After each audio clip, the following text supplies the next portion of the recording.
جہنم کی آگ 1000 برس تک دہکائی گئی، یعنی جلائی گئی، یہاں تک کہ وہ سرخ ہو گئی.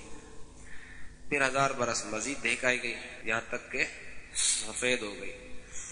پھر 1000 برس تک مزید اس کو جلایا گیا، یہاں تک کہ سیاہ کالی ہو گئی.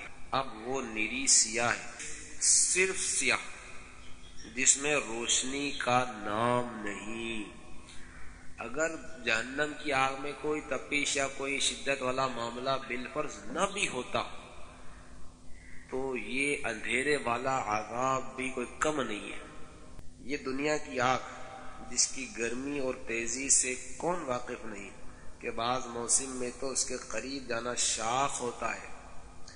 پھر بھی یہ دنیا کی آگ خدا سے دعا کرتی ہے کہ اسے جہنم میں پھر نہ لے جائے.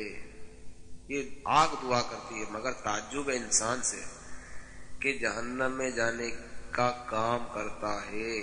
بے نمازی بکثرت ہیں، جھوٹ بولنے والے بکثرت ہیں، غیبت کرنے والے بکثرت ہیں، چغلیاں کھانے والے بکثرت ہیں، مسلمانوں کا دل دکھانے والے بکثرت. انسان اس آگ سے نہیں ڈرتا جس سے آگ، دنیاوی آگ خود ڈرتی اور پناہ مانگتی. نسأل اللہ العفو والعافیہ فی الدین والدنیا والآخرہ.